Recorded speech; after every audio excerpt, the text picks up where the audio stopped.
Le dimanche 21 avril 1985, Ayrton Senna fait étalage de toute sa classe et de tout son talent sur le circuit d'Estoril. Sous une pluie dantesque, il remporte la première victoire de sa carrière avec plus d'une minute d'avance sur son plus proche concurrent Michele Alboreto. Tous les autres sont relégués à plus d'un tour. C'est le début d'une collaboration qui va durer 3 ans avec Lotus, où le Brésilien fera des merveilles. Et en 1985, il pilote la Lotus 97T.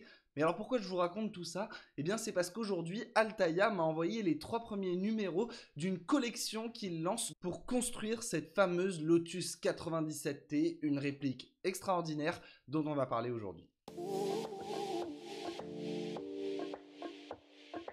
Alors déjà en quelques mots, de quoi on parle? Eh bien la Lotus 97T, c'est donc la première qu'a piloté Ayrton Senna lorsqu'il est arrivé dans l'écurie en 1985. Elle lui a permis de décrocher les 2 premières victoires de sa carrière, à Estoril donc, puis à Spa-Francorchamps. Senna restera ensuite 3 saisons supplémentaires chez Lotus.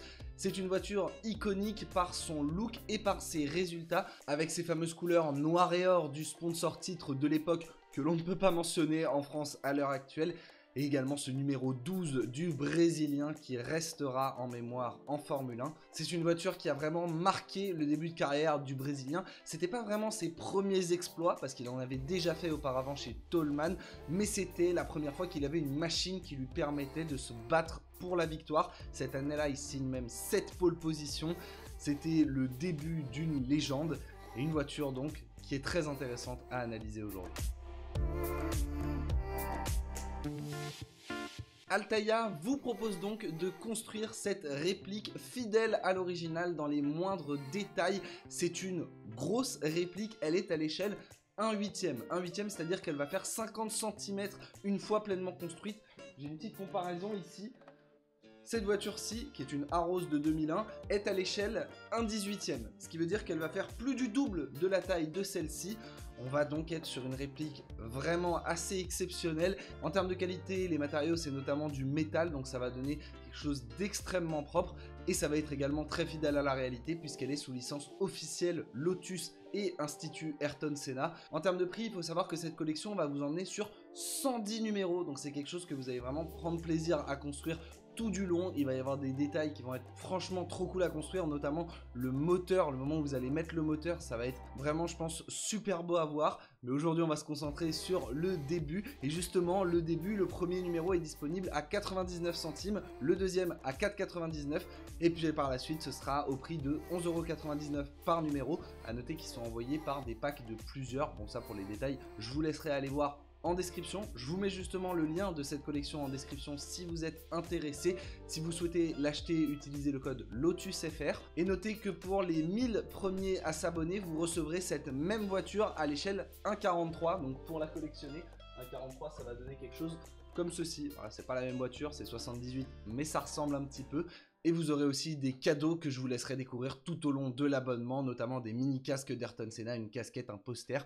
Enfin bref, il y a des trucs franchement très sympas. Si vous êtes intéressé, donc lien dans la description. Et puis eh bien écoutez, pour avoir une première idée de ce que sera le rendu final, je vous propose de passer à une petite phase de construction. Comme je vous le disais, Altaïa m'a envoyé les 3 premiers numéros. Et franchement, c'est 3 numéros très cool puisque vous allez le voir, on va construire des parts extrêmement visuelles. Vous le voyez, je commence par être extrêmement méthodique, en plaçant exactement les bonnes pièces aux bons endroits, bien les séparer sur un fond blanc. C'était important pour moi parce que je n'ai jamais fait de maquette auparavant, je vais en reparler. La position exacte, je ne l'ai pas choisie par hasard, c'est parce que tout simplement je me suis basé sur le fascicule de construction. Oui, vous avez forcément des indications, hein, vous n'allez pas vous lancer là-dedans par vous-même, sauf que ces indications ne sont pas comme dans certaines autres collections sur un fascicule papier, tout est en numérique et vous aurez accès à ce fascicule depuis votre espace Altaïa une fois que vous vous serez abonné. A noter d'ailleurs que c'est comme des fascicules traditionnels, il n'y a pas que la construction, il y a aussi des anecdotes passionnantes sur l'histoire de cette monoplace, sur celle d'Ayrton Senna. Bref, je vous laisserai découvrir ça par vous-même. Et de mon côté, eh bien, j'ai attaqué sur la construction de l'aileron avant et comme je vous le disais, c'est la première maquette que je fais de ma vie, j'ai jamais fait ça et honnêtement, c'est pas facile, voilà, je vous le dis. Alors peut-être que je suis assez mal placé pour jauger la difficulté, mais pour quelqu'un qui, donc comme moi, n'en a jamais fait, va falloir prendre son temps, il faut pas être pressé, il faut pas se précipiter, il faut vraiment prendre le temps, poser pièce par pièce, essayer de travailler minutieusement, hein, c'est vraiment, faut être précis, faut pas avoir des trop gros doigts comme moi d'ailleurs, c'était un petit peu un problème, et il faut se poser. Donc je vous le dis par avance, si vous êtes de nature impatiente, que vous avez envie de faire vite, vous allez casser les pièces et ça va pas marcher, ça va vous frustrer, donc c'est pas fait pour vous clairement. Il faut avoir envie de se poser et de construire et de voir évoluer cette maquette au fur et à mesure des fascicules. Et je pense que si vous vous prenez au jeu, honnêtement, c'est juste génial parce que c'est passionnant à construire, surtout quand vous aimez la Formule 1. Vous voyez vraiment les pièces prendre vie. Alors là, comme je vous le disais, c'est des pièces assez visuelles puisqu'on a construit l'aileron avant, il y avait même un casque avec un aileron arrière et ensuite une roue. Donc clairement, c'est des éléments qui vont être assez sympa à voir. Il y en aura sans doute d'autres où bon bah faudra construire l'intérieur, le châssis, et ce sera peut-être un peu moins visuel, mais pas moins intéressant je pense. En tout cas moi personnellement j'ai adoré les construire. J'ai galéré, hein, clairement j'ai galéré, ça c'est certain. Il y a des vis qui sont extrêmement petites et qui sont vraiment galères à mettre, mais les fascicules sont plutôt clairs, chaque pièce a un nom bien répertorié, donc vous vous perdez pas. En plus, petit bonus pas négligeable, toutes les vis qu'il y a sont envoyées avec une enrabe, donc dans chaque sachet vous avez une vis de plus si nécessaire, et franchement vu leur taille c'est facile d'en perdre une, donc ça c'est plutôt très cool. À noter aussi que dans les petits sachets vous avez des AP, des BP, enfin bref des dénominations pour ne pas confondre les tailles de vis qui, même si elles sont toutes extrêmement petites, ne sont pas de la même taille. En tout cas j'ai passé pas mal de temps sur l'aileron avant, sur le casque aussi pour visser la visière. Et puis après sur l'aileron arrière, j'ai un petit peu galéré à mettre les plans horizontaux sur le premier plan vertical et surtout celui de tout en haut. Ah, honnêtement ça m'a pris un bon quart d'heure, mais par contre la satisfaction une fois l'aileron assemblé c'était vraiment trop cool. Alors malheureusement je pourrais pas construire la collection en entier. Altaïa, si vous passez par là et qu'il vous reste un abonnement gratuit, franchement n'hésitez pas, hein, j'adorerais l'avoir en entier.